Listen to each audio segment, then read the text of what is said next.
Rebonjour à tous et bienvenue encore une fois donc, pour cette troisième session de live. Donc là le live il va être sur le FX3. Donc je me représente au cas où pour les personnes qui n'auraient pas vu les deux lives précédents. Donc je suis Benjamin de Photo Univers. Pour faire ces lives je suis accompagné aujourd'hui avec Anthony, technicien informateur de chez Sony. Donc c'est Anthony qui vous briefe sur le matériel du jour. Et donc là on démarre la session FX3. Donc on ne dit pas alpha parce qu'a priori c'est vraiment un mini caméra, un mini caméscope, c'est ce que Anthony va vous expliquer mieux que moi. Donc pas de terme alpha, c'est vraiment FX3 avec les termes Cinema Line d'ailleurs sur le boîtier. Donc c'est vraiment un boîtier complètement à part des autres gammes alpha. Donc c'est pour ça que là on va faire un live vraiment consacré sur celui-ci parce que c'est un boîtier très très particulier que pas tant de monde ne connaît et qui a des particularités effectivement qu'on ne va pas trouver sur du 7S3 notamment avec lequel on peut faire la vidéo. Donc Anthony, je te laisse opérer. Merci. Rebonjour à tous ou bonjour à ceux qui nous rejoignent. Comme Benjamin l'a très bien dit, on va faire un focus sur cette formation sur la FX3. Donc vraiment, comme vous le voyez déjà, hein, on est vraiment sur un concept beaucoup plus orienté vidéo avec la petite poignée qui est directement fournie à l'achat de la caméra. Et je parle effectivement bien de caméra. Comme il l'a dit, on n'est pas sur une gamme alpha, mais on est sur une gamme FX. Alors pour ceux qui connaissent un petit peu le monde de la vidéo, le FX, ça doit vous parler. Si je vous parle de FX6, FX9 ou Venice, c'est vraiment ce qu'il y a de plus haut de gamme en termes de caméra. Aujourd'hui, le but du FX3, c'est qu'on a su miniaturiser tout ce savoir-faire et tout ce concept qui est présent sur les plus grosses caméras. On vous a mis d'ailleurs une petite vue de coupe que vous pouvez voir, hein, on part de la gauche vers la droite. À gauche, c'est la Venice. La Venice, voilà, c'est le top du top, hein, c'est tout ce qui est tournage de cinéma et de grosses productions. Ensuite, vous avez tout ce qui est FX9, qui peut concerner tout ce qui est un peu de tournage de documentaires, de fiction, de séries, ce genre de choses. La FX6, très appréciée pour son côté polyvalence. Et puis la FX3, elle, ça va être l'arrivée de tout le savoir-faire de la partie broadcast, mais dans un boîtier miniaturisé et extrêmement léger. Donc là, forcément, ça sera l'une des forces de ce boîtier qui fait partie de la gamme Cineline d'ailleurs, comme c'est indiqué sur le petit encart que vous voyez. Et la gamme Cineline, elle est même inscrite sur le boîtier à proprement parler, vous le retrouverez ici, hein. Mais on a bien la gamme Cineline. Alors je ne sais pas si je vais peut-être l'orienter comme ça. J'ai l'impression d'être le présentateur à météo, il faut que je tourne à l'envers. Ouais, voilà. Quand vous voyez cette petite gravure ici, elle est directement sur le haut et on est bien sur la gamme Cineline, ça apparaît gravé dessus. De toute façon, déjà dans le côté changement par rapport à la gamme alpha, vous le voyez, alors peut-être au niveau du coloris, mais on est sur quelque chose qui fait beaucoup plus solide, beaucoup plus professionnel. Quand vous entendez là, c'est pas du plastique, mais pour autant, on reste léger. Donc ça sera l'une des premières différences. Quand je vous parle de Cineline, ça veut dire que en fait, ça répond aussi à tout un savoir-faire et tout ce qu'on peut mettre en avant en termes déjà de fiabilité, hein, pour les créateurs, mais tout ce qui va aussi concerner la maniabilité de la caméra, tout ce qui va concerner le rendu aussi de l'image. Vous allez voir qu'on va avoir un rendu colorimétrique vraiment particulier avec ce qu'on appelle un look cinéma. Quand je vous parle de maniabilité caméra, on le verra, hein, plus en détail tout à l'heure, mais vous savez que quand on est sur un boîtier photo, vous avez les molaticiers, hein, qu'on va retrouver, mais on va plus parler d'ISO, ce genre de choses. Ici, les appellations seront un petit peu différentes. On va vous parler d'iris, on va avoir en termes de raccourci directement un mode picking, un mode zebra, le shutter. Tout ça, sur un boîtier photo, c'est pas les raccourcis que vous êtes habitué à avoir. Par exemple, sur les molettes arrière, on a plus souvent cadence rafale ou pas cadence rafale, retardateur, montée en sensibilité et puis correction d'exposition. Là, en fait, on a créé justement ce boîtier, cette caméra, pour justement une utilisation très vidéo, très cinéma. Et donc, vous aurez la possibilité donc d'avoir les raccourcis en fonction de cette recherche avec le mode picking, encore une fois, le zebra, l'iris et ce genre d'appellation. Donc ça, c'est le premier point, Cineline. Donc, on est vraiment dans une interface et une maniabilité différente. Donc, on retrouvera ici dans ce boîtier. On peut aussi rappeler, je pense, à tous nos amis confrères photographes qui n'ont pas l'habitude avec ces termes-là, iris, shutter. Donc shutter, c'est un petit peu l'équivalent de la vitesse d'obturation en photo. Exactement. Et l'iris, l'ouverture diaphragme. Exactement. Et gain, sensibilité ISO. Sensibilité ISO. Donc tout ça, effectivement, les noms sont vraiment faits en adéquation.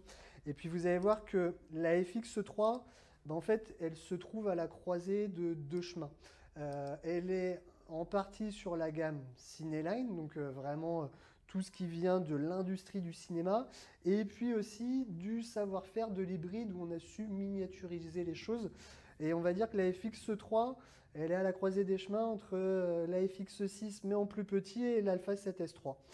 Ça, c'est pour vraiment situer un peu le créneau, c'est-à-dire qu'elle est dans la gamme Cineline, mais elle est dans ce qu'on appelle un compact body vraiment compressé comme notre gamme d'hybride. Et donc, c'est la fusion de la gamme Cineline et de la gamme compact dans un seul et unique produit. Donc ça, c'est plutôt intéressant. Si on s'attarde plus sur les caractéristiques et les specs techniques du boîtier, là, vous allez voir que, comme je vous l'ai dit, on est sur une caméra vraiment orientée vidéo. Donc le capteur, vous n'attendez pas à avoir un capteur de 20 ou 40 millions, il n'y a aucun intérêt. Donc on est sur un capteur 10,2 millions de pixels, ce qui est largement suffisant, parce que tout simplement pour faire aujourd'hui une image en 4K, pour rappel, pour ceux qui ne maîtrisent peut-être pas, mais la 4K c'est 4 fois la résolution Full HD. Résolution Full HD c'est 2 millions de pixels, donc 4 fois en UHD c'est 8 millions de pixels. Donc avec un capteur 10 millions de pixels, on a même un petit peu de suréchantillonnage en RAB pour ne pas justement avoir de pertes et pour avoir bien nos 8 millions de pixels natifs. On les aura sans aucun souci. On est bien sûr sur une génération de capteurs Exmor R. Ça, c'est encore une fois des capteurs créés par Sony. Pour rappel, pour ceux qui nous rejoignent, mais Sony, on est totalement indépendant dans l'industrie de la caméra et dans l'industrie photo et vidéo. C'est-à-dire qu'on fabrique tout. Dans nos boîtiers. On fabrique bien sûr nos optiques et vous allez voir qu'aujourd'hui notre parc optique il est vraiment constitué de manière très importante parce que pour info, la FX3, je vous enlève très rapidement l'optique, c'est le même diamètre par contre que nos hybrides. Vous voyez aussi pourquoi je vous ai montré le petit parallèle entre compact body du boîtier Alpha, c'est qu'on garde la même monture et donc on va pouvoir utiliser toutes les optiques de nos boîtiers full frame. Donc aujourd'hui, on a plus de 60 optiques disponibles pour cette caméra, sans bac d'adaptation. Donc c'est un vrai gros point positif. Comme je vous le disais, on est sur une toute nouvelle génération de capteurs, mais bien sûr un capteur en BSI. Alors pour ceux qui ne connaissent pas le BSI, c'est simplement pour dire qu'on est sur un capteur rétroéclairé. C'est l'un des savoir-faire de chez Sony. On est bien sûr, comme vous l'avez vu, sur un boîtier plein format. Ça va être très utile pour justement améliorer aussi tout ce qui est profondeur de champ, tout ce qui est effet de bokeh.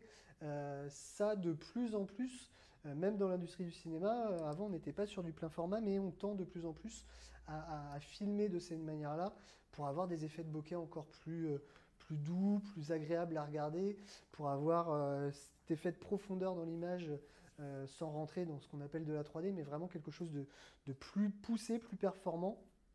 Au niveau de l'AF, là aussi, on va pouvoir récupérer un système d'AF assez conséquent avec 627 points de collimateur d'autofocus dans ce boîtier qui couvre à peu près 89% de la taille du capteur. Donc ça, c'est un vrai gros point positif. Un nouveau processeur ultra performant qui équipe d'ailleurs nos deux autres boîtiers haut de gamme que sont l'Alpha 7 S3 et le A1. C'est le processeur Bionz XR. Pour rappel, hein, par rapport à nos anciens processeurs, on est sur des processeurs qui sont 8 fois plus rapides. Donc pour traiter de l'information, ils savent faire, ils savent très bien le faire. Et c'est aussi aujourd'hui une obligation si on ne veut pas avoir de contraintes techniques, par exemple de chauffe.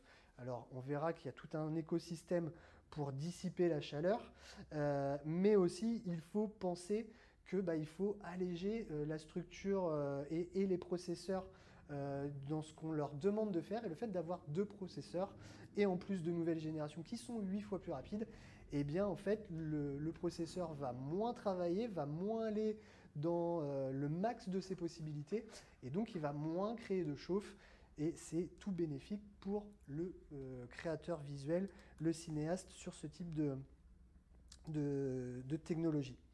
En termes de montée en ISO, de sensibilité, on va rester sur cette appellation-là qui vient un petit peu du côté de la photo. Là, on est aussi sur un boîtier top parce qu'on a une montée en ISO à 409 600. La petite photo que vous voyez en intégration, là, c'est un bon exemple. C'est que typiquement, elle a été prise à main levée à 102 400 ISO. Alors certes, il y a un peu de bruit, mais elle a été prise à 102 000 ISO. Donc voilà, ça vous permet de vous rendre compte. On peut imaginer d'ailleurs, vu que c'est un capteur full frame et qui n'a que 10 millions de pixels, on peut imaginer la taille des photosites. C'est exactement ça, c'est l'une des avantages et l'une des forces, c'est effectivement que la taille des photosites, on a pu les agrandir. Le meilleur exemple que je donne pour montrer comment travaille un capteur, quand on vous parle de 50 millions de pixels par exemple, ou de 40 millions de pixels, ou de 24 millions de pixels, je prends toujours mes exemples. Allez, on prend un capteur 24 millions de pixels et on va transformer ça en des gens qui travaillent dans une pièce. Si on est 24 à travailler dans une pièce de 10 mètres carrés, si on prend la même pièce de 10 mètres carrés, mais on n'est plus 24 à travailler dedans, mais on est 10, et déjà on va avoir chacun 1 mètre carré. On va être un peu plus confort que quand on était tous entassés. Ce sera plus efficace. Ouais. Et plus efficace dans notre travail. Et en fait, avec le capteur, c'est exactement pareil. Donc là, je trouve que dans la manière de comprendre, c'est très visuel, je pense. Donc effectivement, la bonne nouvelle pour ça, c'est qu'on a des gros photosites qui nous permettent d'avoir une meilleure gestion bruit, montée en ISO, sensibilité, et puis aussi d'avoir du détail dans l'image, parce que plus le photosite est gros, plus on capturera du détail de manière importante. Donc ça, c'est toujours bien à mettre en avant. Au niveau de l'ergonomie, je pense que même sans que je le prenne en main, vous aviez remarqué que on est sur une ergonomie vidéo, hein. C'est-à-dire que là, on ne va pas forcément travailler le boîtier comme ça. On peut, hein, ça, il n'y a pas de souci. Mais on s'aperçoit que dans le domaine vidéo et cinéma, on utilise souvent des cages ou des poignées ou des gimbals, ce genre de choses. Alors déjà, la poignée que vous voyez là, elle est fournie avec la caméra. Hop, là. Donc je peux venir installer mes micros, il n'y a aucun souci. On est vraiment sur de la connectique XLR, donc ultra quali. Hop là, je vous le montre d'ailleurs ici. Et puis comme vous voyez l'image en arrière-plan, c'est vrai qu'on est sur quelque chose de beaucoup plus qualitatif, plus simple en termes en prise de main. Et puis avec cet écran orientable, si je veux faire une vue contre-plongée ou plongée ou ce genre de choses, je peux vraiment, je suis ultra simple, je me balade. Vous voyez qu'en plus la poignée est directement fixée avec des pas de vis et c'est directement sur le boîtier physique, c'est-à-dire que je n'ai pas besoin de rajouter de cage pour avoir accès à des vis ou quoi que ce soit. Vous allez le voir, hein, mais là j'en utilise deux. J'en ai encore, alors on va peut-être zoomer pour que vous vous rendiez mieux compte. Et puis moi je vais orienter dans le sens là. Donc là vous voyez, hop là, décidément, je ne vais pas réussir, si, voilà. Là vous voyez les vis qui bloquent ma poignée. Donc j'ai tout simplement coulissé la poignée dans mon MI Shoe et puis je l'ai fixé avec les vis parce que j'ai deux trous directement prévus dans mon boîtier. Mais si vous regardez, vous en avez un autre ici, vous en avez un autre ici, Vous en avez un autre. C'est un peu déconcertant d'ailleurs quand on vient de la photo. C'est ça. Un boîtier, logiquement, est tout lisse, enfin tout propre, entre guillemets. Et là, quand on voit ce FX3 et qu'on voit justement plein de trous avec plein de pas de vis intégrés. Et puis un matériel un peu brut, C'est ça, ouais, granuleux, c'est ça, ouais. mais qui est top en C'est- fait en termes de résistance de poussière. C'est de assez joli, projection d'eau. mais ça fait assez bizarre justement de voir toutes ces possibilités aussi d'y mettre des accessoires en fait. C'est ça. Mais, C'est comme si on avait une cage intégrée en fait au produit. et c'était le but voulu, hein. C'était justement de se dire, même sans cage, on va donner cette possibilité.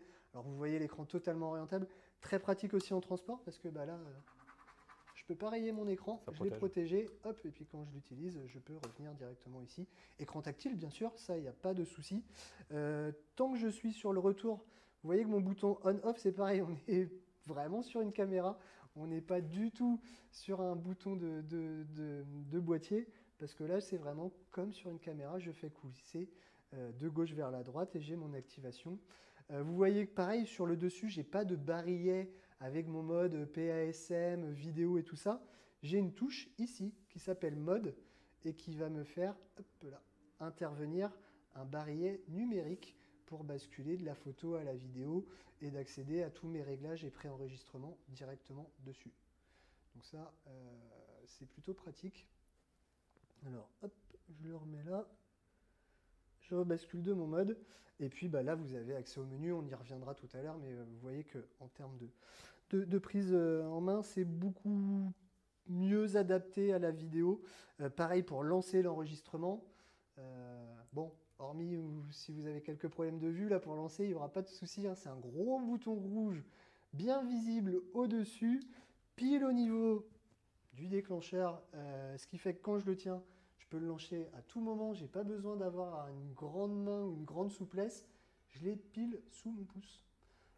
Et très pratique parce que bah, quand je lance ma vidéo, j'ai pas de mouvement à faire pour aller chercher un bouton qui sera à l'arrière ou d'aller il me tombe pile sous la main. Ultra pratique. On peut Vraiment. s'apercevoir aussi qu'à juste à côté de ce bouton-là, le joystick qui habituellement est à Exact. l'arrière du boîtier, il est juste à côté, quoi.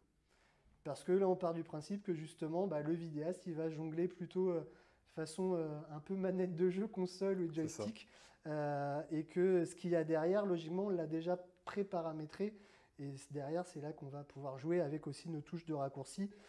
Quand vous allez voir des petites touches 1, 2, 3, 4, 5, bah ça, c'est nos touches customisables, nos touches personnalisables.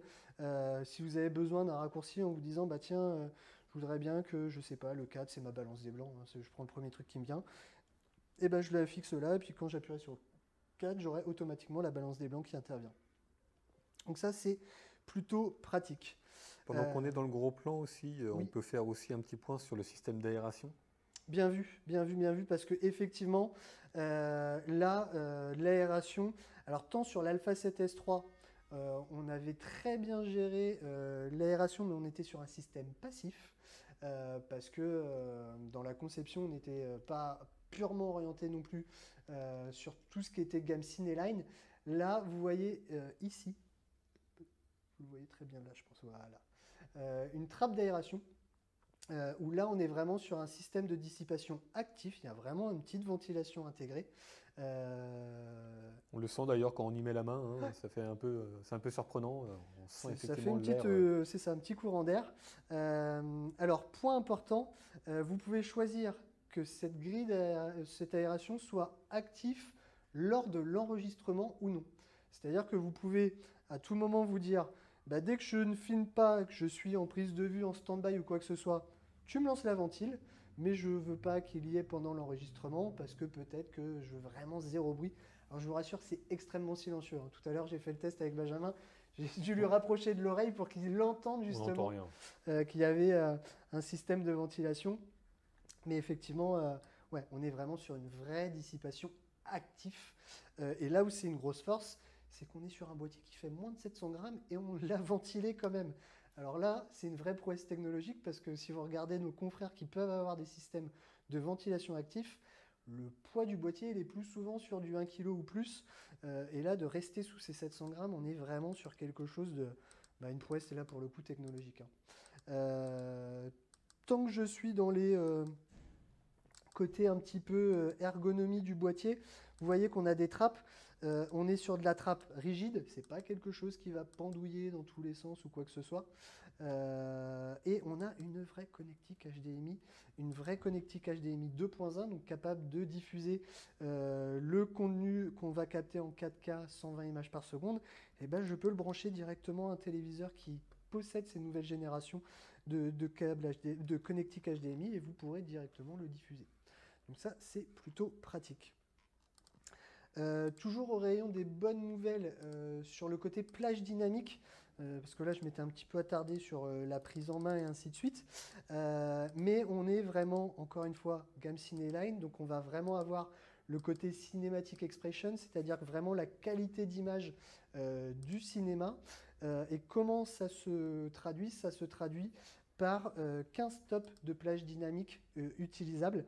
Donc là, clairement, vous allez pouvoir capturer les ombres, les détails dans les ombres et tout ce qui est détail dans les hautes lumières. La photo que vous voyez en incrustation, c'est pas anodin parce que clairement, un coucher de soleil, vous pouvez avoir une zone extrêmement lumineuse et puis avoir des zones un peu dans l'ombre. Et bien là, par exemple, grâce à ces 15 plages de stop dynamique, ça va être idéal, y compris pour la post-production. Donc ça, c'est vraiment quelque chose à mettre en avant et qui est bien sûr présent sur cette caméra. Donc voilà, je voulais vous en parler parce que c'est quand même quelque chose de très intéressant. Toujours dans le côté Cinematic Expression, eh bien on va avoir aussi, je pense que pour la plupart, si vous regardez cette vidéo, c'est que vous êtes intéressé par le domaine de la vidéo. Et si je vous parle de profil picture, ça doit peut-être vous parler. Les profils picture, c'est-à-dire que dans nos boîtiers, alors haut de gamme en photo via la gamme alpha et puis surtout dans nos caméras, on avait tout ce qui était à la base, ça vient d'ailleurs de l'industrie du cinéma et donc des caméras, on avait des logs, c'est-à-dire des possibilités d'enregistrement avec des plages dynamiques extrêmement élargies en termes de captation. Donc là, on a bien sûr les S-Log2 et S-Log3 intégrés dans ce boîtier, mais on a aussi le S-Cineton qui était à la base uniquement présent dans nos caméras ciné. Et là, le but, c'est vraiment d'avoir le rendu le plus doux possible sur tout ce qui est teinte chair. C'est ce qui est le plus compliqué à reproduire au cinéma, c'est d'être fidèle sur la colorimétrie et le grain de l'image au niveau de notre peau. Et bien là, le gros avantage, c'est qu'on va embarquer ce qu'on a vraiment dans nos Venice, dans nos FX9, ce mode justement S-Cineton, qui est à la base, comme je vous disais, issu de la Venice, donc des caméras extrêmement haut de gamme faites pour création de contenu de cinéma. Et bien là, vous allez avoir donc ce rendu très doux pour les teintes chair et tout ce qui est carnation. Donc ça, c'est déjà un des points à mettre en avant sur ce boîtier. Les S-Log3, là, tout simplement, ça va vous permettre d'adapter votre workflow en termes de création, parce que par rapport au rendu colorimétrique que vous allez vouloir mettre en place, eh bien, en fait, vous allez avoir un très large choix. Encore une fois, en plus, on est capable d'enregistrer en 4K, ça je l'ai assez dit, mais en 4:2 10 bits. Donc ça veut dire que là, la plage colorimétrique va être extrêmement large. Et pour toutes les personnes qui veulent travailler leur étalonnage en post-production et avec le plus de souplesse possible, là, vous avez ce qui se fait de mieux à l'heure actuelle. Quand je vous dis ça, c'est du 4:2 10 bits en intra. Donc c'est un vrai gros plus. C'est directement possible d'enregistrer avec, bien sûr, là je vous le dis tout de suite, il faudra la petite carte mémoire qui va bien. Donc aujourd'hui, deux types de cartes, soit de la carte SD à très haute cadence d'écriture, et puis autrement, il y a les dernières nées, c'est les cartes CF Express, type A, je précise, parce qu'il y a deux types de cartes CF Express, type A ou type B. Dans cette caméra, la type B ne pourra pas être mise, et puis de toute façon, il faut mieux partir sur la type A en termes de possibilités. Alors là, vous voyez, celle que j'ai, par exemple, je suis sur une lecture à 800 mégabits seconde et une écriture à 700 mégabits seconde. Donc il n'y a aucun souci. Si vous voulez filmer en 4K à 120 images secondes avec du 4:2 10 bits, je peux le faire directement là. Vous aurez bien sûr la possibilité, et raison de plus, d'avoir cette connectique HDMI, de brancher un enregistreur externe hein, sans aucun souci pour travailler ensuite via un boîtier type Atomos ou ce genre de choses. Vous n'aurez aucune problématique. Au niveau du système ralenti et accéléré, donc là, je peux filmer en mode ralenti par 5. Donc, comme je vous disais, on peut monter jusqu'à 4K 120 images par seconde. Si vous filmez en Full HD, vous pouvez passer votre ralenti jusqu'à 240 images secondes. Et on sait que c'est un peu tendance ces derniers temps quand même d'intégrer dans ces vidéos des effets de ralenti. Pour décomposer un geste, ce genre de choses très courant dans l'industrie de la mode, où vous voyez des gestes qui sont des fois amplifiés mais montrés au ralenti. Très pratique aussi pour un peu tout type de sport, et même les sports extrêmes, quand on veut décomposer le geste ou vraiment montrer quelque chose de très fluide, très doux en termes de ralenti, vous aurez cette possibilité-là à partir du boîtier. Point important par contre, lorsque vous filmez en 4K 100 ou 120 images par seconde, il y a un crop de 10% qui se met en place. Il faut mieux le savoir, mais ça ne pose pas de souci parce qu'encore une fois, la 4K c'est 8 millions de pixels, on est sur un capteur de plus de 10 millions de pixels, donc on avait de toute façon le suréchantillonnage disponible pour justement que même lorsqu'on active ce crop, on conserve de la vraie 4K ultra haute définition. Autre point, mais comme vous l'avez vu, grâce à cette poignée, vous allez aussi faciliter la tâche et le travail pour travailler en solo. Parce que oui, effectivement, quand on travaille avec une Venice dans l'industrie du cinéma, bah, c'est quelque chose de très encombrant et vous êtes rarement seul. Parce que vous avez toujours quelqu'un à vous aider pour la lumière, pour la captation du son et ainsi de suite.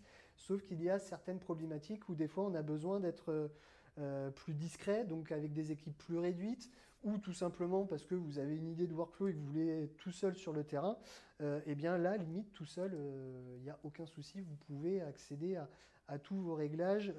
En maniabilité, on est plutôt sur quelque chose de très ergonomique, très léger, très simple à déplacer, donc là, ça sera un vrai plus. Malgré d'ailleurs le gros 85 mm que tu as mis dessus. Ouais, j'ai mis un gros bébé.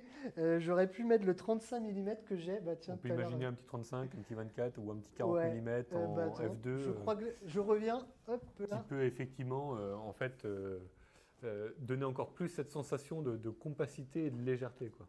Mais malgré le gros 85, on est quand même encore une fois bien en dessous d'une caméra professionnelle, quoi, en termes de gabarit. Mais alors là, quand je vais mettre le 35, tellement c'est léger, je le prends à deux doigts. Ouais, je peux pas faire mieux comme exemple. Je suis pas super baraque. Hein, donc là, pour la prise de vue en solo, effectivement, bon, on peut aisément partir toute une journée de prise de vue sans peiner, en fait. Fini les douleurs de dos, le sac à dos qui est rempli. Voilà, on l'a tous connu, je pense. Ouais, ouais. Et là, mes limites, la poignée, elle déporte de deux fois la taille de l'optique. Ouais. Et aussi, pareil, hein, des fois, quand on fait de la vidéo, je le disais tout à l'heure, on a besoin d'être discret. Oui. Et là, quand vous voyez ça, bah, vous vous dites, bon, c'est pas avec cette optique-là qui va faire un truc quali. Alors que le 35 là, en fait, ouais, il est ultra quali. Ça fait même bizarre d'être passé du 85. Là, j'ai l'impression que je suis Goliath. Je peux même le tenir avec mon petit doigt. Voilà. C'est vrai qu'on peut vraiment avoir quelque chose de compact, léger, discret maintenant, sans faire de compromis sur la concession. Enfin, sans faire de concession sur la qualité d'image. Exactement. Et je crois que c'est la première fois que je le montre, mais grâce à mon petit doigt, j'arrive à porter ça. Donc c'est vraiment quelque chose de très intéressant. Pensez pour la prise de vue, comme je vous disais en solo. Pourquoi je vous disais ça, c'est que on a aussi l'avantage de l'autofocus. L'autofocus qui est ultra performant.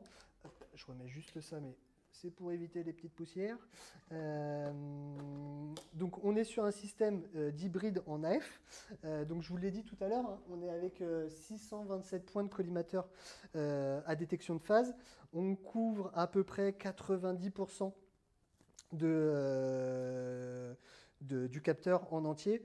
Donc 94 sur la largeur et 95 sur la hauteur. On est vraiment sur quelque chose d'extrêmement pratique. Et vous allez voir qu'en AF, quand on fera un retour écran tout à l'heure, une fois que vous avez verrouillé votre sujet, ça va être très compliqué à le perdre. Et puis même, on conserve l'AF sur l'œil, l'un des points qui est très important. Là, vous pourrez conserver, y compris en vidéo, avec l'AF en continu, la mise au point sur l'œil de votre sujet à n'importe quel moment. Vous avez une fonction aussi de tracking du sujet. Vous voulez voir un sujet qui est en mouvement. Je ne sais pas, tiens, cet été, il y a les JO, il y a des événements sportifs. Vous êtes branché sport, vous voulez couvrir certains événements. Vous pouvez verrouiller des sujets à tout moment à partir de la caméra, soit via le joystick, soit via son écran tactile aussi. Donc ça, c'est plutôt intéressant à mettre en avant. Vous allez voir aussi que vous avez des voyants. Alors là, pour le moment, j'ai pas lancé de vidéo, mais vous allez le voir tout à l'heure quand je vous ferai pour la démo. Vous pouvez avoir des voyants rouges visuels qui vous indiquent si vous êtes en enregistrement ou pas. Donc ça, c'est plutôt intéressant à mettre en place. En plus du système AF très performant, il y a un point non négligeable à prendre en compte, surtout si vous travaillez en solo, ça va être tout simplement le fait que l'image soit la plus stable possible. Alors là, je vous rassure, on a gardé le savoir-faire de ce qu'on avait mis en place dans notre catégorie de famille alpha. Donc on a bien un boîtier et donc une caméra qui va être stabilisée 5 axes tout autour du capteur. Donc ça, c'est plutôt pratique. Et en plus de ça, vous avez la possibilité d'activer dans le boîtier un Steady Shot actif numérique en plus qui va faire l'équivalence d'un petit gimbal. Et donc, encore une fois, en version très légère, vous avez la possibilité d'avoir une stab extrêmement qualitatif qui fonctionne en plus sur un système gyroscopique. Alors, dans l'image que vous voyez là, vous voyez un cercle avec comme si un enfant avait gribouillé à l'intérieur. Ce gribouillis, c'est tout simplement tous les mouvements non coordonnés qu'on peut avoir lorsqu'on va filmer, parce que je vais rarement pile trembler à l'horizontale ou la verticale. C'est souvent des gestes un peu qui ne sont pas coordonnés. Ce que vous voyez à travers du cercle, c'était justement ce système de stabilisation actif en plus numérique qui vient en plus de la stab 5 axes tout autour du capteur. Et là aussi, lorsque vous activez cette stabilisation, il faudra savoir qu'il y a un petit crop de 10%, le même que lorsque vous filmez par exemple en 4K 120 images par seconde. Au niveau des bonnes nouvelles par rapport à l'ergonomie et plus l'écosystème, il faut savoir qu'aujourd'hui, vous avez... Alors, il y a tellement de sorties d'optiques chez Sony ces derniers temps que j'ai pas eu le temps de corriger le chiffre d'optique. Mais aujourd'hui, on est à 62 optiques disponibles en monture et non pas 59. Donc ça va extrêmement vite. C'est plutôt bon signe pour vous, hein. Ça veut dire qu'on ne cesse d'innover.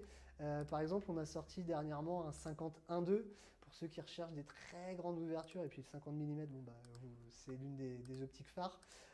On a sorti par exemple aussi un 14 mm dernièrement, très lumineux. On avait déjà du 12-24 en 2.8 pour ceux qui cherchent vraiment du très grand angle. On a sorti aussi des optiques un peu plus compactes dernièrement pour aller avec des boîtiers qui sont de plus en plus légers, comme un Alpha 7C, avec là pour le coup un 24, un 40 et un 50 mm. Très compact, ouverture 2.5, très, très pratique.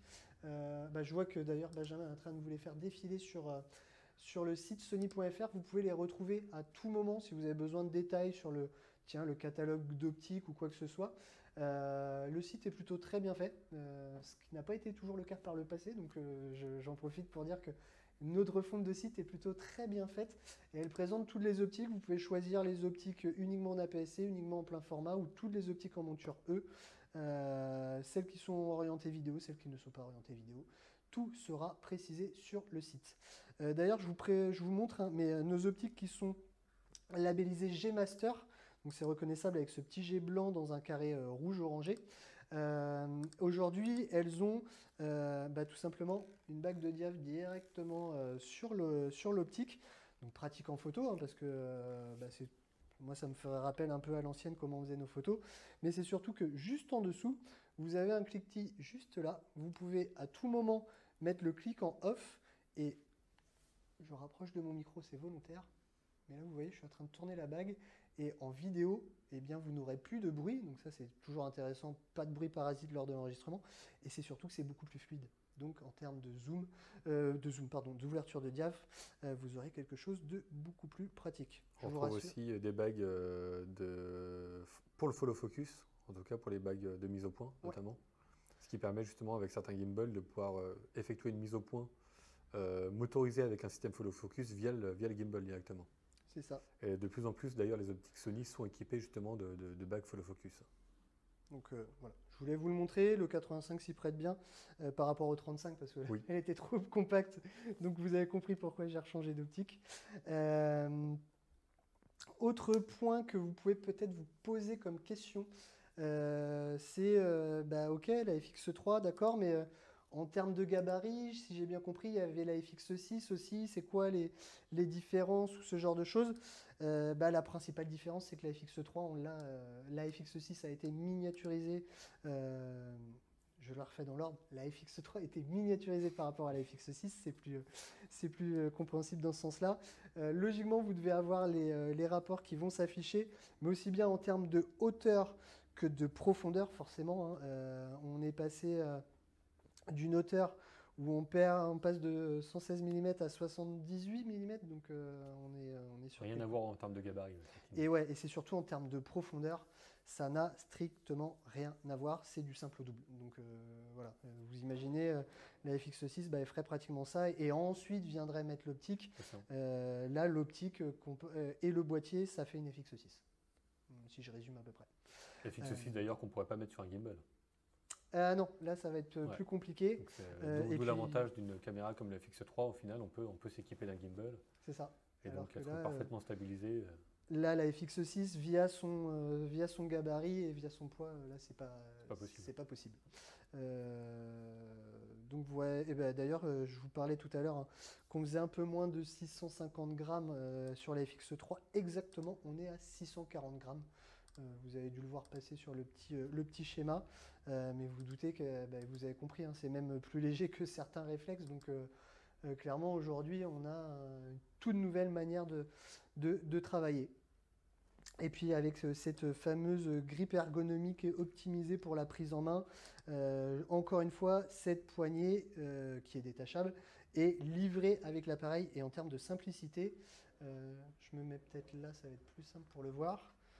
Vous voyez, vous avez deux pas de vis. Livré, donc la poignée est livrée donc de base avec la FX3 sans micro. Oui. Externe. On veut bien se livrer la poignée, mais quand même, on ne va pas tout donner. Et vous voyez, c'est très simple. Donc j'avais ma petite griffe MI-Shoe juste ici, que je suis venu glisser sur mon boîtier. Et puis après, j'ai utilisé 2 des 5 pas de vis déjà directement sur le boîtier. Et vous avez vu, ça m'a pris 15 secondes, 20 secondes à défaire. À peine. Et à remettre en place, c'est la même manière. C'est-à-dire que hop, je coulisse, je suis bien devant, hop. Alors je ne serre pas comme un fou, vous vous doutez qu'il n'y a pas de réel intérêt. Hop, et voilà. Top chrono, j'ai ma petite poignée qui est dispo. Donc ça, je trouve que c'est un vrai gros point positif. Cette poignée permet effectivement de mettre des micro-canons aussi directement dessus. Ouais, parce qu'en plus, vous avez ici ces griffes-là. Vous avez bien sûr aussi directement sur cette griffe, comme tu viens de l'annoncer, effectivement d'autres attaches. Et puis, on se libère d'une cage éventuelle qui serait venue encore une fois alourdir l'ensemble. Là, on est sur quelque chose d'extrêmement léger. Donc voilà, c'est un point à prendre en compte. En termes d'opérabilité, je vous l'ai déjà commencé à le montrer, mais l'écran orientable, super pratique. Et puis, c'est surtout que tous les boutons extrêmement utiles, que ça soit ISO, iris, déplacement des collimateurs, enregistrement, tout se situe sur le haut du boîtier de la caméra. Donc je vais pouvoir de manière très simple gérer directement mes réglages. Petite astuce aussi, et qu'on n'a pas sur des boîtiers photo, parce que sur des boîtiers photo, quand on zoome, en tout cas, c'est souvent, on prend le bloc optique et on tourne dans un sens ou dans un autre. Là, pour info, vous allez le voir. Alors, j'ai bien sûr mes petites molettes pour tout ce qui est ouverture de diaph, ce genre de choses, mais juste ici, alors, je vais peut-être me mettre sur le fond blanc, voilà, ça va être plus simple. Nickel. Et bien là, vous voyez que j'ai un déclencheur photo, mais juste au bout, j'ai une petite gâchette. Et cette petite gâchette va pouvoir directement me permettre de zoomer aussi.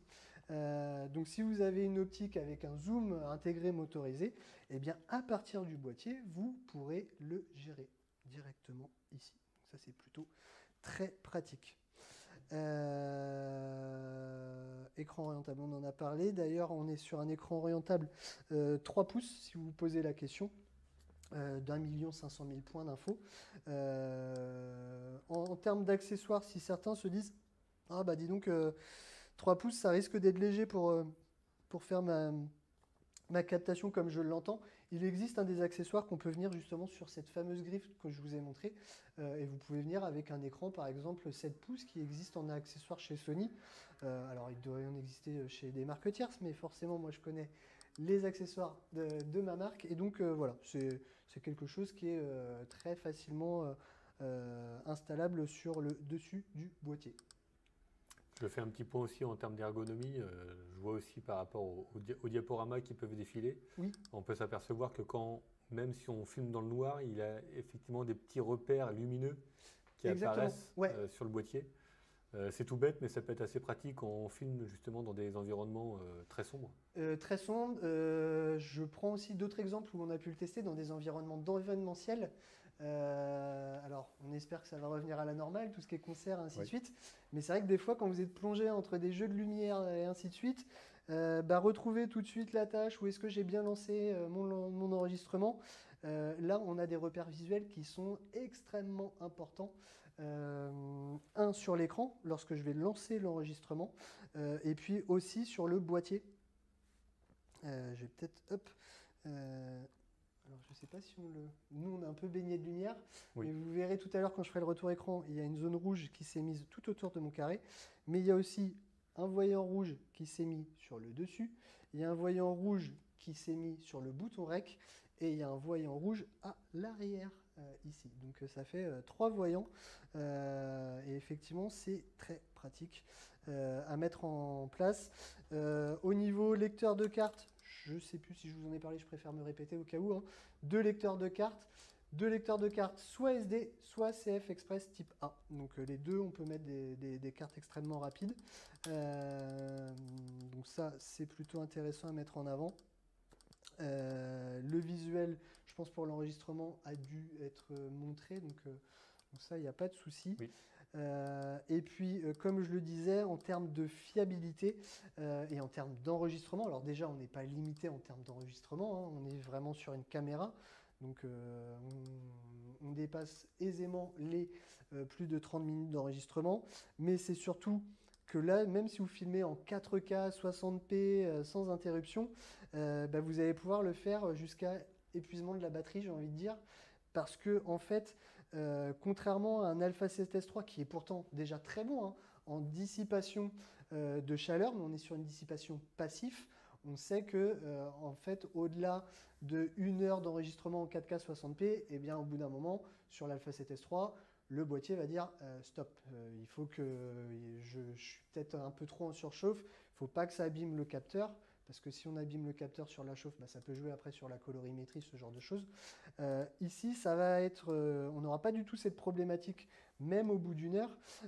C'est que tout simplement, comme vous pouvez le voir sur un petit schéma, vous allez, et on vous l'a montré, la trappe, vous avez un vrai système d'aération et de ventilation avec un ventilateur intégré extrêmement silencieux.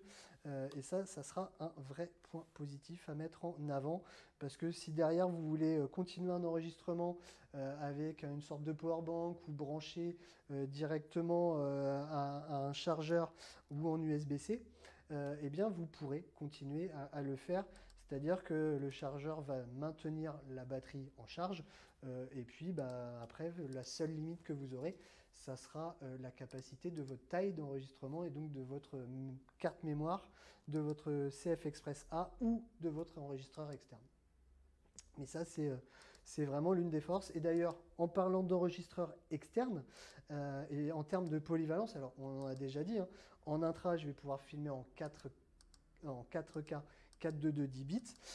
Mais si je branche un enregistreur externe, vous allez voir qu'on peut avoir du 16 bits en RAW, en enregistreur externe, via la sortie HDMI, parce que encore une fois, cette sortie HDMI est une HDMI 2.1 type A, donc il n'y a aucun souci, elle est capable d'envoyer un très grand nombre de flux d'informations.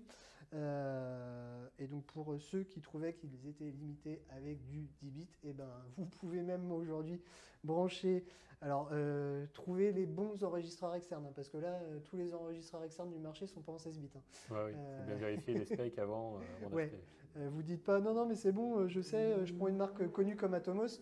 Oui, mais si vous prenez un Atomos ancienne génération, il vous sortira pas du 16 bits parce qu'à l'époque il était. Bon, je ne sais même pas s'ils pensaient que ça serait un jour possible de le faire sur des produits aussi petits. Donc voilà, en tout cas, c'est possible aujourd'hui, mais faites attention à l'enregistreur que vous prenez, de bien vérifier s'il accepte jusqu'au 16 bits. En tout cas, le boîtier, lui, sera capable de le sortir. En termes de micro, comme vous l'avez vu, hein, grâce à ça, on est vraiment sur un côté micro professionnel avec des prises XLR. On a deux, hein, d'ailleurs c'est un combo, on en a deux, des prises XLR. Donc juste derrière ici, je vais, hop, voilà. Je vous les montre là, vous les voyez peut-être mieux. Bon, je pense que vous les avez devinés. Hein. Ouais, parfait. Donc directement ici, à l'arrière, vous avez le petit contrôleur. L'avantage, c'est qu'on peut avoir jusqu'à 4 canaux d'enregistrement en 24 bits. Donc ça, c'est plutôt intéressant. On a bien sûr une prise jack, on est sur du prise jack traditionnel en 3.5. Et puis, pareil, si vous voulez avoir un retour au moment de l'enregistrement, donc là, vous avez la prise jack du micro, mais vous avez aussi bien sûr la possibilité de brancher un casque, parce que peut-être que vous n'aurez pas 20 000 possibilités de refaire la prise, vous voulez être sûr de la captation sonore. Bien sûr, vous pouvez brancher un casque à tout moment sur cette caméra. Est-ce qu'on peut sortir le son à la fois sur le jack et sur les XLR? Ou c'est l'un ou l'autre? Alors pour le coup, vu que sur les XLR on est déjà sur 4 canaux et on a du stéréo comme du mono et de l'analogique, donc il n'y aura pas de... Il n'y aura pas trop d'intérêt à le faire. Ok. C'est Ouais. éventuellement pour les personnes qui voulaient, admettons, sortir avec des micros de type Rode ou de type Holyland en kit interview. Pas de souci. Okay. D'où aussi pourquoi la présence de cette trappe-là. Okay. Oui, s'ils ont déjà leur propre système sonore, bien sûr. Okay. Ils peuvent les greffer dessus sans problème. Bien sûr.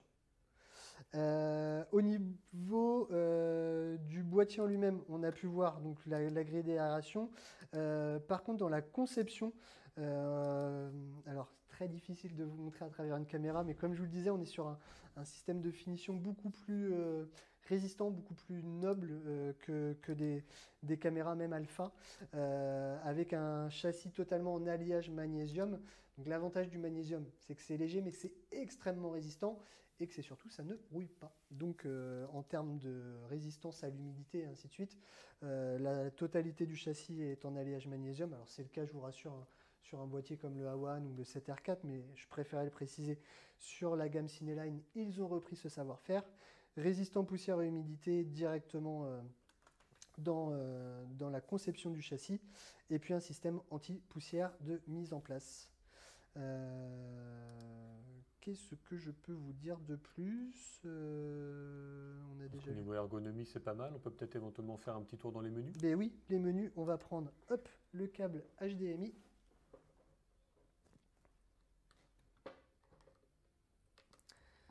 Hop là.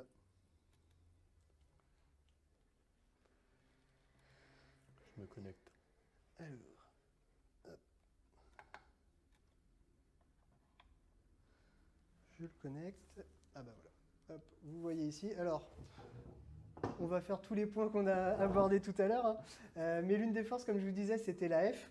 La F avec la mise au point sur l'œil. Donc là, vous voyez que l'ami Benjamin, il peut se déplacer dans tous les sens. Il peut se lever, il peut se baisser, il peut se mettre de profil. On conserve la mise au point sur l'œil aussi bien en photo et en vidéo. Et ça, je vous assure que c'est un gros point extrêmement appréciable. Parce que même avant, dans l'industrie du cinéma, ils essayaient de faire la mise au point toujours au plus proche de l'œil, mais c'est souvent sur le visage. Là, on a maximisé les chances de réussite, donc c'est vraiment un gros point positif, hein. Vous voyez, même moi, je peux avoir la tremblote, il ne le perd pas à aucun moment. Donc ça, c'est plutôt très pratique. Surtout qu'on est avec un 85 avec une grosse ouverture, donc il ne faut pas se louper. C'est ça. On peut vite faire la mise au point en arrière-plan ou même sur le bout du nez. Et là, tout de suite, ça devient Et là, beaucoup moins esthétique. c'est ça. Donc ça, c'est le premier point. Donc vous venez de le voir en live, c'est plutôt intéressant. Autre particularité, je vous ai dit que tout à l'heure que lorsque je lançais l'enregistrement, j'avais un visuel sur le boîtier en lui-même, mais aussi sur l'écran arrière. Et vous allez le voir vous aussi à l'affichage. Alors il y a peut-être beaucoup de données d'infos. Hop, là ça va diminuer. Vous voyez que j'ai directement déjà la mise au point sur l'œil. On voit le petit carré qui continue à être présent. Mais tout autour de mon cadre, j'ai un rectangle rouge pour indiquer que je suis en train de filmer. Et j'ai pas seulement le petit écriteau rec avec le timer qui apparaît. Bien sûr, le timer est présent. Mais dès que j'arrête l'enregistrement, vous voyez que le rectangle rouge disparaît de lui-même. Donc c'est plutôt pratique parce que c'est vrai que dans certaines conditions, on a besoin d'avoir la certitude de savoir si on avait lancé l'enregistrement ou pas. Là, c'est le cas. Autre point, si je vais dans mes menus. Comme je vous l'ai dit, il n'y a pas de barillet sur le boîtier parce qu'on a vraiment pensé, contrairement au boîtier alpha où on met le barillet, là on a sauté ce barillet pour mettre les touches d'enregistrement, le joystick et tout au niveau du pouce. Donc on a fait une touche à l'arrière qui s'appelle mode et qui me donne accès à mon petit, on va dire, barillet digital directement ici. Pour ceux qui se posent la question, le SNQ, c'est pour Slow and Quick Motion. C'est nos modes ralenti ou accéléré que vous pouvez avoir directement sur le boîtier. Là, j'ai le mode vidéo. Je valide mon mode vidéo. Alors, bien sûr, j'ai mon mode totalement manuel, priorité vitesse, priorité ouverture ou programme auto.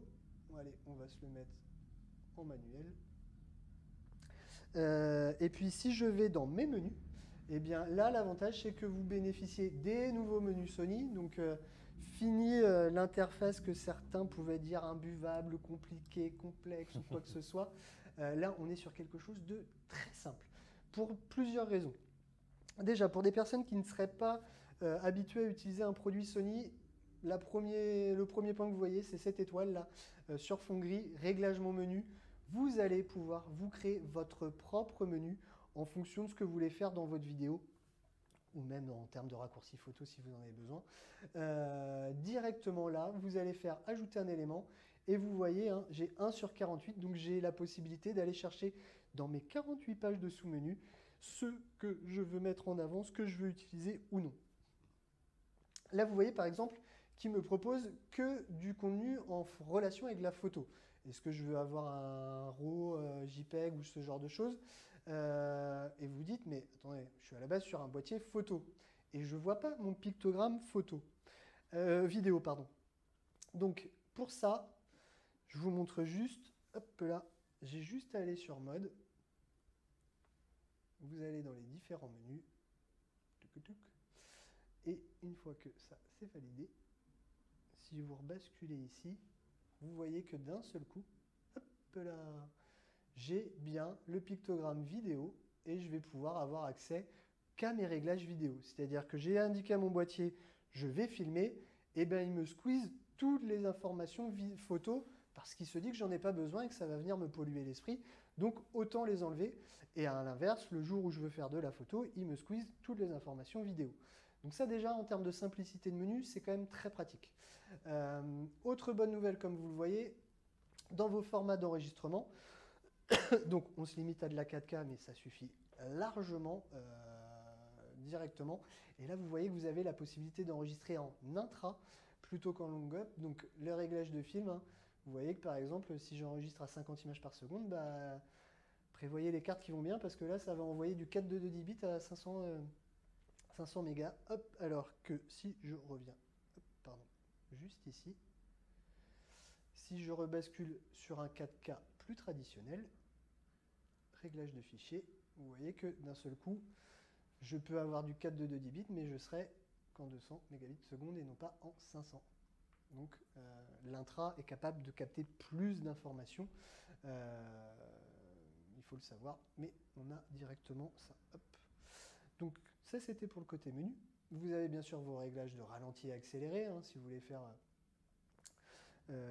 un mode extrêmement ralenti ou au contraire accéléré. Vous le voyez que là, je peux faire une vidéo accélérée par 50. Si vous demandez à quoi ça sert, je suis sûr que vous avez déjà vu ça dans des documentaires. Par exemple, voyage au Japon, vue aérienne, plein de personnes devant un passage clouté. On n'est pas comme en France, on écoute, le bonhomme il est rouge, ça ne bouge pas.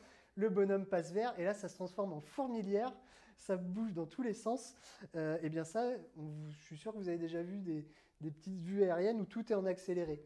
Alors généralement ça venait de timelapse ou ce genre de choses. Bah, là, vous pouvez faire une petite séquence de 2 minutes qui vont donner ne serait-ce que à peine 20 secondes de vidéo, mais tout en accéléré. Et à contrario, je peux aller filmer en 100 fps et là, ça va me donner un mode ralenti par 2 si je filmais à 50 images par seconde et si je filme à 25 images par seconde, un mode ralenti par 4.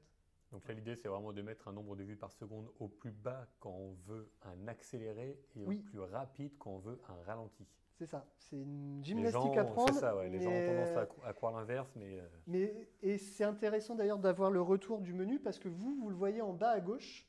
Si vous n'êtes pas sûr de votre calcul, pas besoin d'être une star en maths, on vous met votre vitesse de défilement. Vous choisissez ici aussi, et si vous regardez en bas à gauche, si je bascule à 50, pouf, il me dit vous êtes passé en ralenti par 2.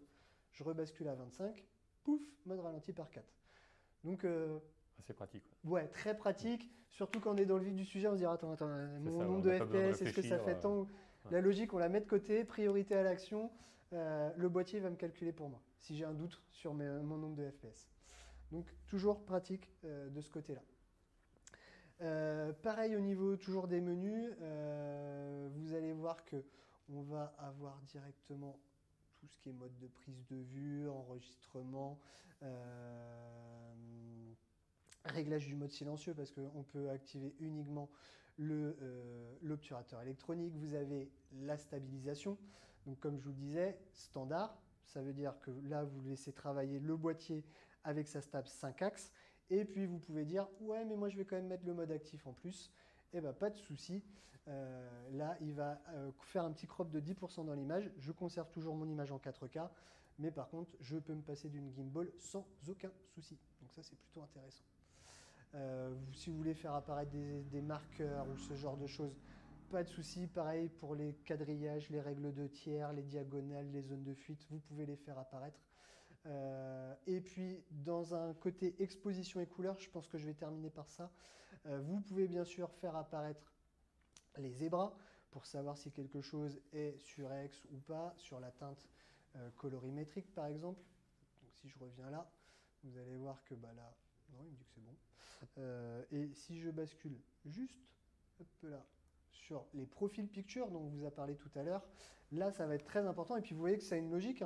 Vous voulez jouer sur la colorimétrie et l'exposition un peu de votre vidéo, vous allez sur cette icône qui s'appelle exposition et couleur. À l'intérieur, il y a quelque chose qui s'appelle couleur et ton. Et puis, hop, dans couleur et ton, vous avez la possibilité d'avoir vos profils d'image, ce qu'on appelle les profils picture. Et si je prends Benjamin comme modèle, vous voyez que là, je suis en profil off. En profil PP1, vous voyez que d'un seul coup, son visage est un peu plus coloré. Si je passe en PP2, PP3, vous allez voir que les nuances de gris vont différer. C'est parce que la plage dynamique qu'on est en train de capter est différente. Et puis pour les modèles les plus connus, si vous allez sur PP7, vous retrouvez votre S-Log 2. Hop là, et vous voyez, là on a l'impression que limite la colorimétrie, on se dit qu'est-ce que c'est que ce rendu, c'est pas du tout fidèle et ainsi de suite. Oui, sauf que derrière, vous, quand vous allez vouloir faire votre étalonnage en post-prod, vous allez voir que vous allez récupérer beaucoup plus d'informations. Pareil en PP8, là je suis sur mon S-Log 3. Et puis, comme je vous le disais, on a la possibilité de filmer en HLG, donc l'équivalence de la HDR en vidéo. Et là, vous voyez que d'un seul coup, je retrouve quelque chose de beaucoup plus naturel. j'ai bien mon HLG2 qui est activé. Ça sera pratique pour les personnes qui n'ont peut-être pas le temps de faire de la post-prod ou ce genre de choses. Par contre, attention, le poids du fichier sera aussi plus conséquent, hein. C'est un peu comme quand on fait une photo en HDR, bah, c'est 3 photos minimum, une sur-ex, une sous-ex et une normale, qu'on fusionne, et ben, la vidéo en HDR, elle doit récupérer plus d'informations dans les hautes et basses lumières, donc le poids du fichier sera un peu plus lourd.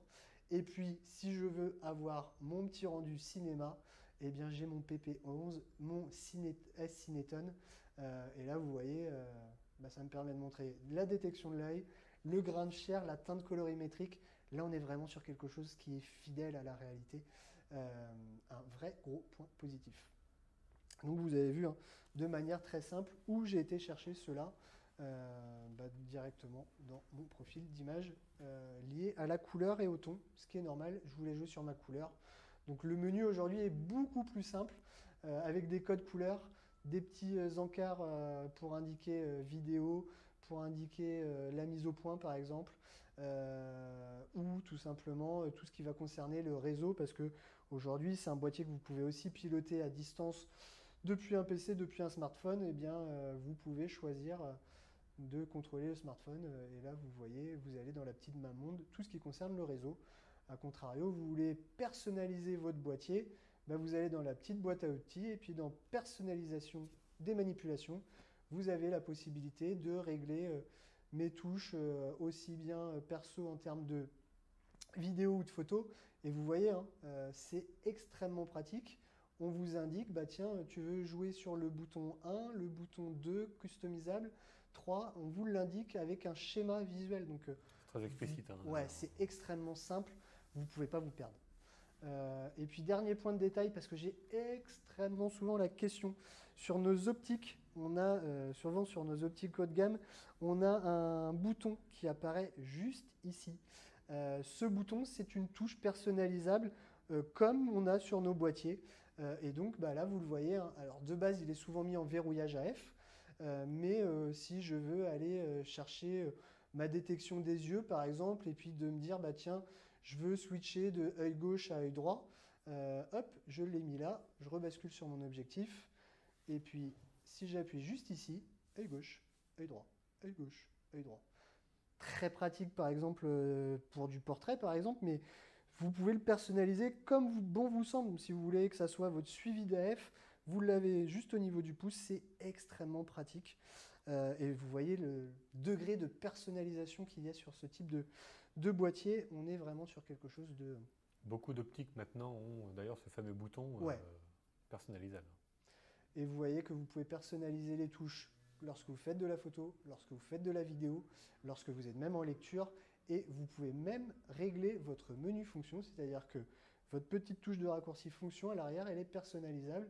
Et vous pouvez vous faire un menu différent pour la photo, pour la vidéo, ce genre de choses.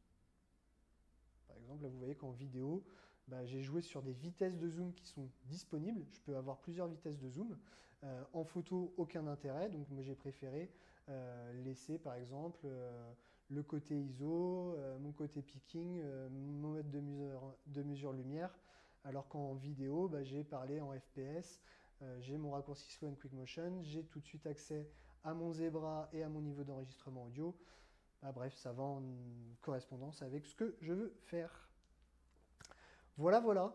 Ce qui est vraiment sympa d'ailleurs sur cette caméra, c'est que même si effectivement elle est complètement à part, on va dire, de la gamme alpha, elle conserve la même ergonomie, la même architecture des menus que les gammes hybrides classiques. Donc pour les possesseurs d'Alpha 3 ou d'Alpha 7S3, si vous passez notamment sur du FX3, eh ben, vous ne serez pas perdu dans les menus, vu qu'en fin de compte, bah, c'est les mêmes. C'est ça. Et c'est vrai que des fois, c'est le menu et l'utilisation.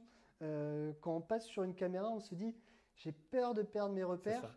Là, vous n'allez pas les perdre. Par contre, vous allez gagner tous les avantages d'être sur une gamme Cineline, comme on vient de le voir ensemble. Bah écoute, on a déjà bien débriefé hein, sur cette FX3. On a vu les différents points qu'on a pu nous soumettre avant le live, hein, donc tout ce qui est PP, donc Pictures Profile, le côté stabilisation, le côté ergonomie. Je pense qu'on a fait un gros point. Ouais. Et puis d'ailleurs, si certains d'entre vous veulent peut-être voir du rendu des projets qui ont été faits soit par nos ambassadeurs, soit par des utilisateurs. Sachez que vous pouvez les retrouver sur la plateforme Alpha Sony Universe. C'est quelque chose que vous pourrez retrouver. C'est gratuit, on ne demande pas d'abonnement ou quoi que ce soit, hein. C'est vraiment un service fait par Sony pour que vous puissiez découvrir le travail de certains photographes et de certains vidéastes qui nous font confiance, qui sont équipés de produits Sony. Vous pourrez le voir de manière très simple. Eh bien, merci Anthony pour cette présentation. Merci à toi de nous avoir accueillis pour la présentation de tous ces produits. Puis je te laisse conclure parce que je crois que vous avez des petites offres à mettre en avant. Exactement. Donc comme vous l'avez vu, le FX3, super produit pour filmer en tout cas, c'est un boîtier presque idéal. Il fait tout dans le milieu du cinéma. Malgré sa petite taille, il a tout d'un grand. Donc excellent produit. Un bon complément, je pense, pour des possesseurs d'hybrides de type Alpha 7 III, Alpha 7 R4, qui effectivement peuvent filmer, mais n'auront pas cette facilité, cette agilité, en tout cas pour le faire aussi bien qu'une gamme Cinema-Line FX3. Nous, en ce moment, sur Photo Univers, on a de belles offres aussi, que ce soit sur les boîtiers, sur les objectifs. Certaines offres courent jusqu'au 22 juillet 2021. Donc profitez-en, n'hésitez pas à aller voir sur notre site photo-univers.fr et profitez au max de ces offres en cours. On a aussi une chaîne YouTube sur laquelle on va justement mettre ces vidéos en replay. Donc pareil, Photo Univers pour la chaîne YouTube. N'hésitez pas à liker, n'hésitez pas à vous abonner. On va essayer de faire des lives, des unboxings, pas mal de choses vont être mis en place sur cette chaîne. Merci beaucoup Anthony. Merci encore une fois à toi. Trois sessions Sony aujourd'hui, grâce à toi. Merci aussi à Sony d'avoir pu libérer Anthony, nous avoir aussi apporté autant de matériel, FX3, Alpha One, Alpha 7S III. J'espère à bientôt pour un nouveau live. Ouais, j'espère aussi. À bientôt tout le monde.